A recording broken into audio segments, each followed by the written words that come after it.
The morning of January 26, 1945, near Holtzwihr, France, Oberfeldwebel Hans Richter crouched behind the glacis plate of his Panzer IV, watching through the driver's vision port as 6 tanks and 250 men in white winter camouflage advanced across the snow-covered fields. His battalion had been promised an easy fight. The Americans holding the Bois de Richter were decimated, down to fewer than 20 men. German intelligence assured them the enemy had withdrawn their armour. It would be a simple matter of retaking the forest. Richter's hands rested on the controls, fingers numb from the cold seeping through the steel. He had survived 2 years on the Eastern Front. He knew the sound of Russian 85mm guns, the scream of Katyusha rockets, the grinding terror of 34 tracks closing in through smoke and fire. But what happened in the next 60 minutes would teach him and his crew something their training at Paderborn had never prepared them for. They were about to discover why American tankers and infantry called their 12.7mm Browning machine gun Mar-Deuce, and why German soldiers who survived encounters with it never spoke of those experiences without a visible change in their expression. This is the story of how a weapon designed to shoot down aircraft became the most feared anti-armor tool on the Western Front. How German tank crews discovered that the thin steel protecting them from rifle fire offered no protection against half-inch bullets traveling at 2,750 feet per second, and how a single American lieutenant, standing on top of a burning tank destroyer, used this weapon to kill or wound approximately 50 German soldiers in 1 hour while wounded himself, demonstrating a firepower disparity that would fundamentally alter German tactical doctrine in the final months of the war.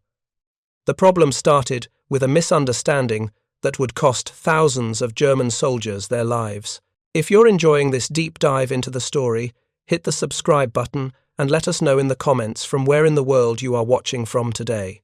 In 1917, during the final year of the Great War, General John J. Pershing, commander of the American Expeditionary Force, identified a critical deficiency in American firepower. German forces had introduced the Junkers J.I. aircraft, a heavily armoured ground attack plane designed to strafe Allied trenches. The armour plating on this aircraft could defeat conventional rifle-caliber machine guns. American troops firing 30-caliber Browning machine guns watched their bullets bounce off the Junkers armour, while the German aircraft methodically destroyed infantry positions with impunity. Pershing submitted an urgent request to the Army Ordnance Department. He needed a machine gun, firing a projectile with a caliber of at least .50 inches and achieving a muzzle velocity of at least 2,700 feet per second. Those specifications represented the minimum requirements to penetrate the armour, protecting German aircraft, and the new generation of armoured vehicles beginning to appear on European battlefields. John Moses Browning, already legendary for designing the M1917 water-cooled machine gun and the Browning automatic rifle, accepted the challenge. He started with his existing M1917 design and scaled it up to accommodate a much larger cartridge. Winchester developed the 50-caliber Browning machine gun cartridge, designated 50 BMG, specifically for this weapon. The cartridge measured 12.7mm in diameter and 99mm in length. The brass case alone weighed more than an entire 30-caliber rifle cartridge. The first prototype underwent trials in October 1918, 1 month before the armistice.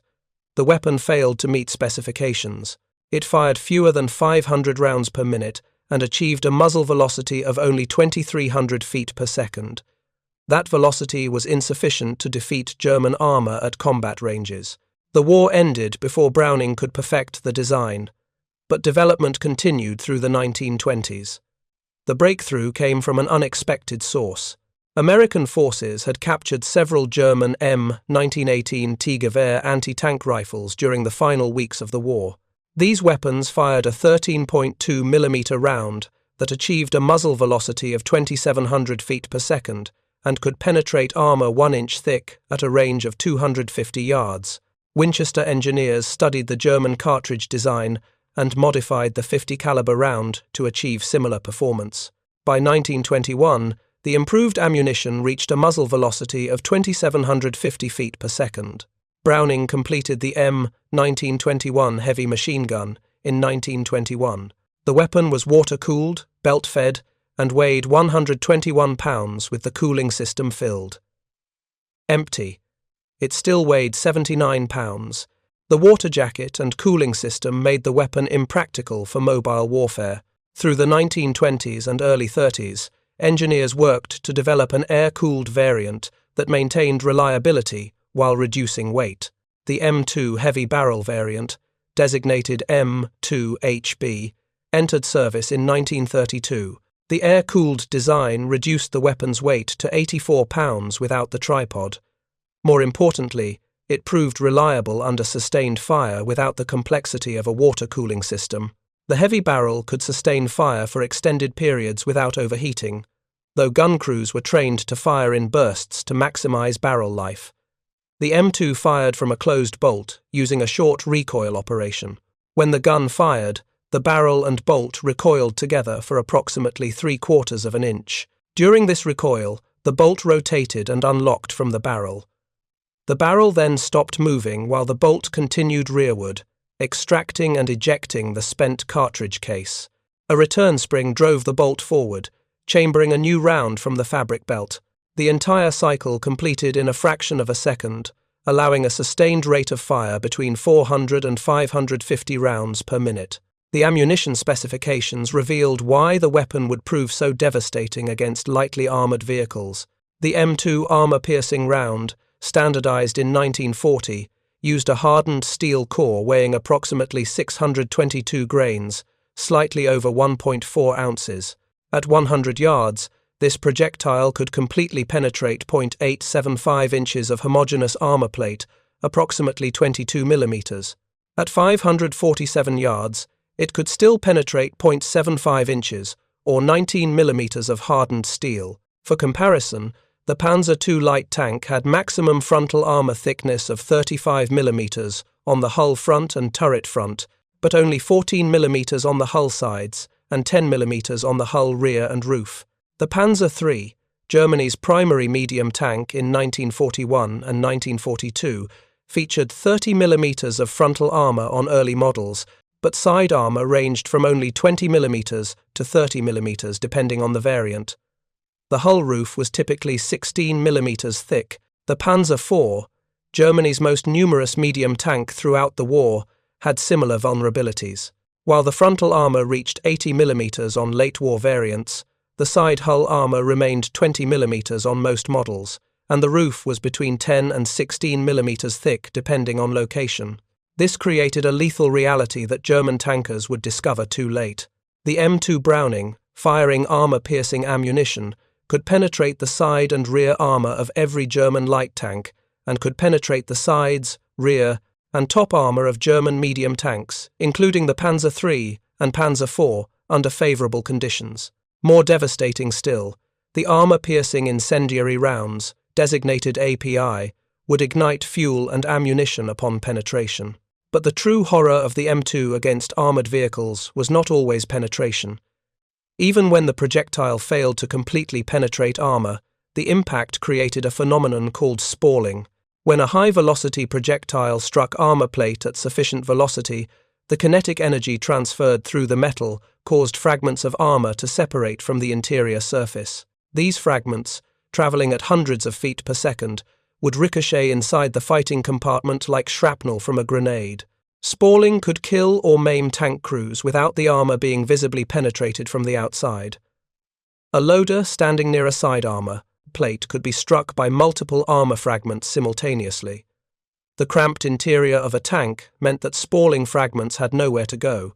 They would bounce off internal equipment, ammunition storage, and crew members until their kinetic energy was exhausted. Tank crews called it getting rung like a bell. German tankers who survived spalling injuries described a sound like a hammer striking an anvil, followed immediately by searing pain as armor fragments tore through flesh. The United States began mass production of the M2 in 1933. By Pearl Harbor, in December 1941, the weapon had been adopted for virtually every American military vehicle and aircraft. It served as the standard anti-aircraft armament on destroyers and light cruisers. It armed jeeps, half-tracks, tank destroyers, and medium tanks. American fighter aircraft mounted multiple M2s in wing and nose installations. The B-17 Flying Fortress bomber carried up to 13 M2 machine guns in various defensive positions. German military intelligence officers observed American weapons development through the 1930s and reached conclusions that would prove catastrophically wrong. They noted that the M2 cost substantially more to manufacture than German machine guns. They observed that it consumed ammunition at rates German logistics could never sustain. They concluded that while the weapon might be effective in limited applications, no military could afford to deploy it in the quantities necessary to make a strategic difference. The Americans, they believed, would be forced to adopt more economical weapons once the realities of sustained warfare depleted their industrial and financial resources. This assessment fundamentally misunderstood American industrial capacity and military doctrine. While the M2 did cost more to produce than weapons like the German MG-42, American factories could manufacture complex equipment in quantities that would have bankrupted Germany's war economy. More importantly, American military planners had embraced a firepower-intensive doctrine that emphasized overwhelming material superiority over tactical finesse. If a problem could be solved by expending more ammunition, American forces would expend more ammunition. Conservation of resources was never part of the calculation. By 1944, the United States was producing approximately 300,000 M2 machine guns annually across multiple contractors. Contractors included Colt, Buffalo Arms, Frigidaire, AC Sparkplug, General Electric, and dozens of others. At peak production, American industry manufactured more M2s in a single month than Germany produced MG-42s in an entire year. The weapon that German intelligence had dismissed as too expensive to deploy widely was being installed on virtually every American combat vehicle, aircraft, and fixed defensive position. The first major encounter between German armor and M2-equipped American forces occurred in November 1942 during Operation Torch, the Allied landings in North Africa. The 509th Parachute Infantry Regiment and elements of the U.S. Second Corps arrived with M2s mounted on half-tracks, jeeps, and light tanks. German forces from the 10th Panzer Division encountered this firepower at Kasserine Pass in February 1943. A German after-action report from January 1943 noted that American half-tracks, equipped with M2s, created defensive fire zones that German infantry could not penetrate. The report stated that at Kasserine Pass, when Americans established defensive positions, the volume of automatic fire exceeded anything experienced on the Eastern Front. German tank commanders reported that M2 fire from American half-tracks could disable light reconnaissance vehicles at ranges exceeding 1,000 yards. More disturbing to German tactical analysts was the American willingness to expend ammunition without apparent concern for conservation. A single American platoon might fire more 12.7mm ammunition in a 15-minute engagement than a German company was allocated for an entire day of operations. This expenditure suggested either reckless disregard for logistics or, more troubling, logistical capacity so vast that ammunition conservation was unnecessary. The Italian campaign from September 1943 to May 1945 provided German forces with extensive education in American firepower doctrine. The mountainous terrain and medieval fortified villages of Italy seemed to favor defenders. German doctrine emphasized carefully positioned machine guns, limited ammunition expenditure, and reliance on superior tactical training to defeat numerically superior attackers. This doctrine assumed that attackers would be constrained by similar logistical limitations. American forces operating in Italy demonstrated no such constraints. They advanced behind curtains of automatic fire from M2s, mounted on every available platform. Tank destroyers, equipped with M2s, suppressed German defensive positions, while infantry advanced. Half-tracks fitted with M2s provided mobile fire support that German infantry could not match with portable weapons. Most devastating of all, American willingness to fire thousands of rounds to suppress a single suspected German position meant that German soldiers could not safely occupy any defensive position visible to American forces.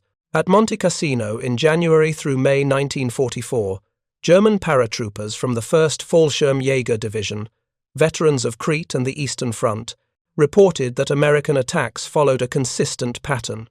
American forces would identify possible German positions and saturate them with M2 fire before attempting to advance. The weight of fire made it impossible to man defensive positions during American advances.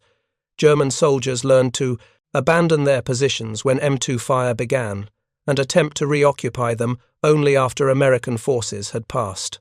The Anzio beachhead from January to May 1944 provided additional evidence of American firepower doctrine. German forces surrounding the beachhead launched multiple counterattacks, attempting to drive Allied forces into the sea. These attacks consistently encountered defensive positions where M2s had been distributed at unprecedented density. The 3rd Infantry Division defending sectors of the beachhead had requisitioned additional M2s beyond standard allocation.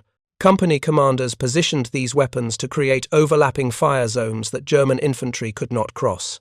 A German soldier from the Hermann Göring Division described a night attack on February 16, 1944. His unit infiltrated to within 30 meters of American positions before being detected. When American forces opened fire, the soldier reported that it was not the measured bursts of machine guns, but multiple individual automatic weapons firing simultaneously. His company lost half its strength in fewer than 2 minutes. The survivors withdrew, unable to advance through the volume of fire. But while the M2 was proving effective in Italy and the Pacific, its most significant impact would come in northwestern Europe after D-Day. And it would come from an unexpected direction. German tactical doctrine in 1944 still assumed that tanks were the primary threat to tanks. German tankers trained to engage American Shermans with their tank guns. They understood that American tanks outmatched them in numbers, but believed German tanks possessed qualitative superiority in armor protection and gun performance. This belief was partially justified. The Panther tank's frontal armor and 75mm gun could defeat a Sherman at ranges where the Sherman's 75mm gun could not penetrate the Panther's frontal armor. However, this focus on tank versus tank engagements caused German tankers to overlook a more dangerous threat. Every American Sherman tank carried a .50 caliber M2 Browning machine gun mounted on the turret roof for anti-aircraft defense. Every American tank destroyer, every American half-track, every American armored car mounted at least one M2. German light armor and the sides and rear of German medium tanks were vulnerable to these weapons.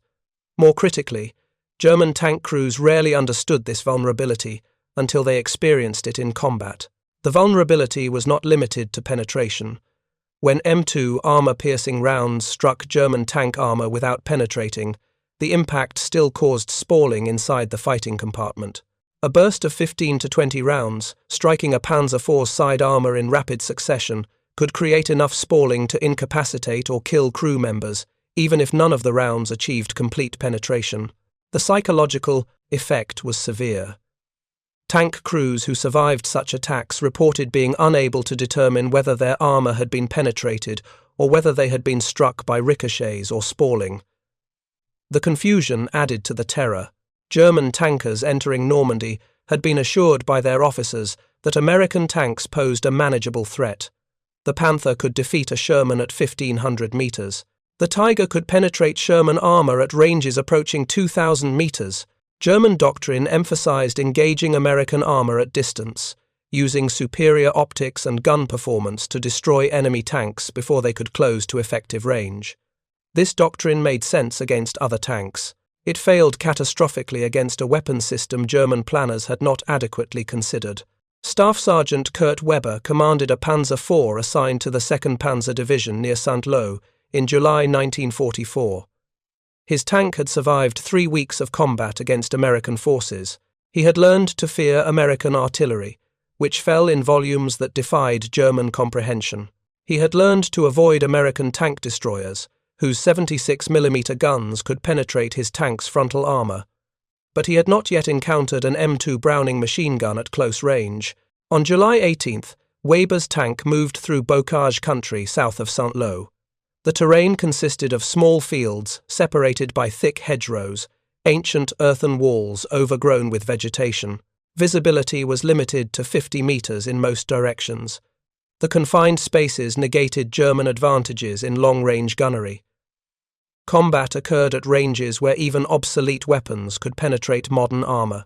Weber's tank rounded a hedgerow and encountered an American Sherman tank at approximately 40 meters range. Both tanks fired simultaneously. Weber's gunner missed. The American 75mm shell struck the Panzer IV's frontal armor at an angle and deflected away without penetrating. Weber prepared to fire again. Then the American tank's turret-mounted M2 opened fire. The sound was distinct from smaller caliber machine guns, deeper and more percussive. Weber heard impacts striking his tank's hull and turret in rapid succession. The noise inside the fighting compartment became overwhelming, like dozens of sledgehammers striking the exterior armor. Then his loader screamed. Weber turned and saw the man clutching his face, blood streaming between his fingers. Metal fragments, small pieces of armor that had separated from the interior surface, were embedded in the loader's hands and face. The radio operator slumped forward against his equipment. More spalling had struck him in the neck and shoulder. The driver was shouting that he could not see, his vision obscured by smoke or debris. Weber ordered immediate withdrawal. His tank reversed behind the hedgerow, leaving the American Sherman in possession of the position.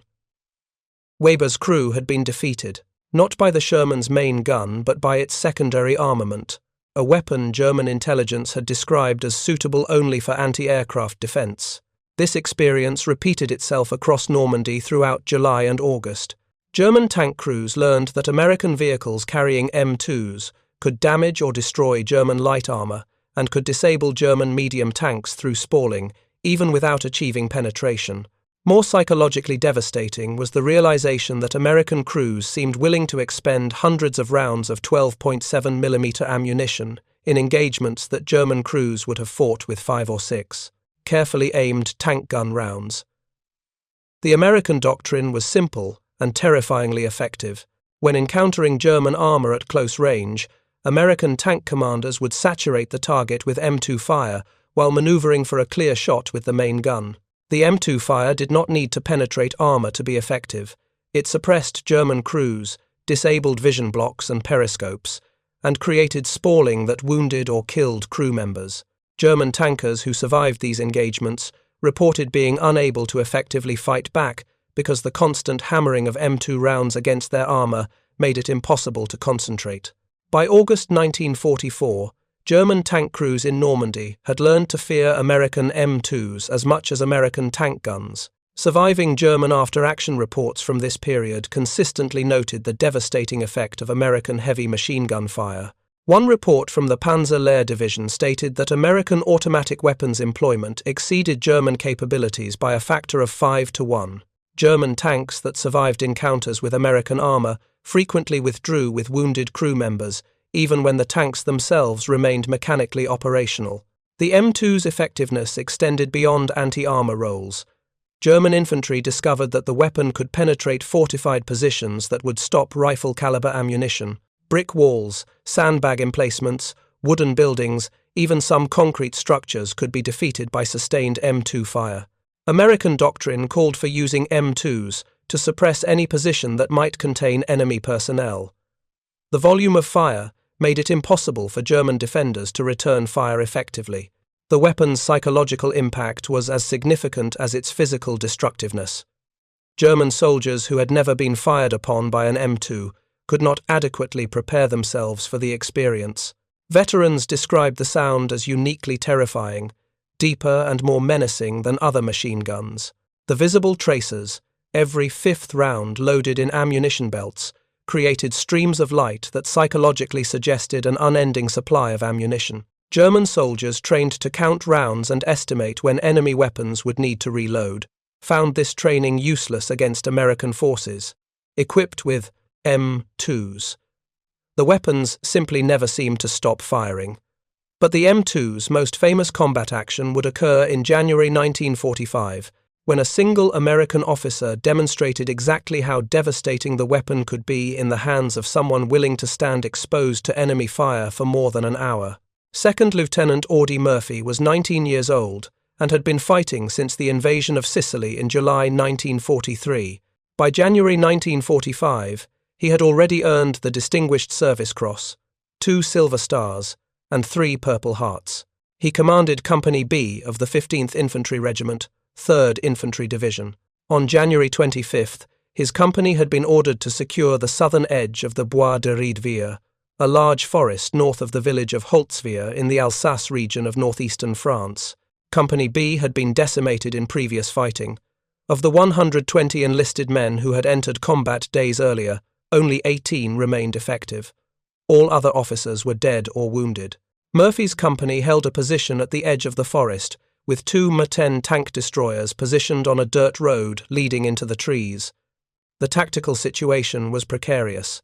German forces controlled Holtzwihr, and Murphy knew a counterattack was inevitable. At 1400 hours on January 26th, German artillery began falling on Murphy's position. Through binoculars, Murphy observed 6 German tanks and approximately 250 infantry soldiers dressed in white winter camouflage, advancing across the snow-covered fields toward his position. His 18 men could not stop this attack. Murphy ordered his soldiers to withdraw deeper into the forest to prepare defensive positions. He remained at his forward command post, a shallow foxhole, and began directing American artillery fire via field telephone. One of the M10 tank destroyers was hit by German tank fire and began burning. The crew evacuated and ran into the forest. Murphy continued directing artillery fire, calling in coordinates and adjustments as German forces advanced. German tanks moved to within 50 meters of his position. German infantry followed the tanks, advancing in extended formation across the fields. Murphy looked at the burning M10 tank destroyer. The vehicle was fully involved, flames visible around the engine compartment. Ammunition stored inside could detonate at any moment. On the turret roof was a pedestal-mounted M2 Browning machine gun with approximately 500 rounds of linked ammunition. Murphy made his decision in seconds. He left his foxhole, ran to the burning tank destroyer, and climbed onto the rear deck. The heat from the fire was intense enough that paint on the turret was blistering. He positioned himself behind the M2, charged the weapon, and opened fire on the advancing German infantry. The effective range of the M2 against personnel targets was approximately 1,800 meters. The German infantry advancing across the open fields were at ranges between 50 and 400 meters, well within the weapon's lethal envelope. Murphy fired in controlled bursts, traversing the gun left and right to cover the width of the German advance. The armor-piercing incendiary rounds were intended for use against light armor and aircraft, but they were equally effective against infantry. Each round that struck a human target transferred enormous kinetic energy, causing devastating wounds.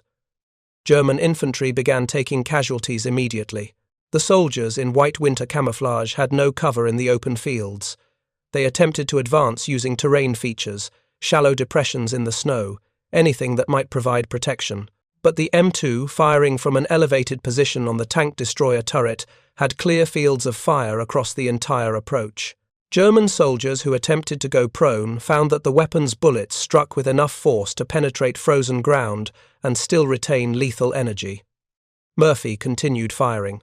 He held the telephone receiver in his left hand, calling artillery adjustments to battalion headquarters, while operating the M2 with his right hand and shoulder. German tank commanders, observing their infantry being cut down, attempted to suppress Murphy with tank machine gun fire. The burning M10 was surrounded by impacts from German 7.92mm machine gun rounds. Murphy ignored them and continued firing. The Germans had no effective response to Murphy's position. Their tanks could not elevate their main guns sufficiently to hit Murphy on the tank destroyer turret. Their infantry could not advance through the M2's fire. German machine gunners attempted to suppress Murphy, but could not achieve sufficient accuracy at the range and angle required. Murphy simply continued firing, pausing only to reload when his ammunition belt was exhausted. At some point during the engagement, Murphy was wounded in the leg by German machine gun fire or shell fragments. He did not stop firing. Witnesses observing from the tree line later reported that Murphy appeared completely focused on his task, mechanical in his movements, showing no reaction to the German fire impacting around him. He would fire a burst, traverse to a new target, fire again, reload when necessary, and continue. The process repeated without variation for more than an hour. The German attack stalled completely. Infantry attempting to advance were killed or forced to seek cover and remain pinned down. German tank commanders, unable to suppress Murphy and unwilling to advance their tanks within range of American anti-tank weapons in the forest, held their positions and waited for the infantry to clear the way. The infantry could not advance. The tactical situation became a stalemate that favored the Americans, because Murphy's artillery fire was now falling with devastating accuracy on German concentrations. By the time Murphy exhausted his ammunition, German forces had withdrawn or were in the process of withdrawing. Murphy climbed down from the burning tank destroyer, which had somehow failed to explode despite burning for more than an hour, and walked back to his company's position in the forest. He refused immediate medical attention and organized his soldiers for a counterattack. American reinforcements arrived shortly afterward. When the position was secured and German casualties could be counted, the official after-action report credited Murphy with killing or wounding approximately 50 German soldiers during his stand on the burning tank destroyer. The Medal of Honor citation presented to Murphy on June 2, 1945, by Lieutenant General Alexander Patch stated that Murphy's indomitable courage and his refusal to give an inch of ground saved his company from possible encirclement and destruction. But the citation did not fully capture what Murphy had demonstrated. He had shown that the M2 Browning, in the hands of a soldier willing to use it without regard for personal safety, could single-handedly stop a combined arms assault by forces that outnumbered him more than 10-1. German prisoners captured near Holtzwihr in the days following Murphy's action were interrogated about their experience. Several independently described the American machine gun fire as unlike anything they had encountered in previous combat. They reported that the volume of fire and the weapon's apparent accuracy made advancing impossible. One prisoner stated that his unit had been ordered to assault the American position 3 times and had been forced to withdraw all 3 times because soldiers attempting to advance were killed before they could close to effective range. The M2 Browning machine gun's total wartime production exceeded 2 million units across all variants. American factories produced these weapons while simultaneously manufacturing hundreds of thousands of other automatic weapons, millions of rifles, thousands of tanks and aircraft, and billions of rounds of ammunition. The scale of production represented industrial capacity that Germany could not match and could barely comprehend. German soldiers who survived the war and later discussed their combat experiences frequently mentioned American automatic weapons as one of the most psychologically difficult aspects of fighting American forces. The knowledge that American soldiers possessed effectively unlimited ammunition, while German forces were strictly rationed, created a sense of material hopelessness that tactical skill could not overcome. German veterans described feeling that they were fighting an enemy who could afford to waste resources that Germany considered precious. The M2, expensive and complex but produced in millions, perfectly symbolized this disparity. After the war, the M2 remained in American service. It fought in Korea, Vietnam, and in every subsequent conflict involving American forces. Attempts to replace it with newer designs consistently failed because the weapon's basic effectiveness could not be significantly improved. The combination of reliability, range, penetration, and sustained firepower that Browning achieved in 1921 remained the standard against which all subsequent heavy machine guns were measured. The weapon entered its 2nd century of service with no replacement in sight. The German soldiers killed by M2 fire at Holtzwihr on January 26, 1945, were buried in military cemeteries in France and Germany. Their death certificates listed cause of death as killed in action by enemy fire, which was accurate but incomplete.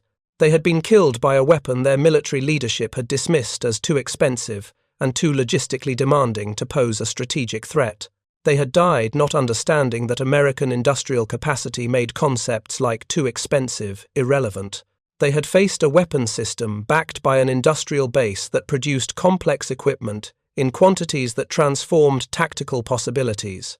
The M2 Browning machine gun killed German soldiers, destroyed German light armor, disabled German medium tanks, and shattered German assumptions about sustainable rates of fire in combat. It did so not through revolutionary technology but through the systematic application of American industrial power to a clearly defined military requirement. The weapon was exactly what General Pershing had requested in 1917, scaled up to meet the needs of modern mechanized warfare, and produced in quantities sufficient to equip every American combat unit. German soldiers never knew that a half-inch bullet traveling at 2,750 feet per second could soar through the side armor of their tanks, because German military planners had concluded such weapons could never be deployed in meaningful numbers. By the time German soldiers learned this lesson through direct experience, it was far too late to develop countermeasures or adjust tactical doctrine. The shock was complete. The lesson was unforgettable, and the weapon responsible, developed at the end of one World War, would continue serving through the beginning of the 21st century, a testament to John Browning's genius and American industrial might. Thank you for watching. For more detailed historical breakdowns, check out the other videos on your screen now, and don't forget to subscribe.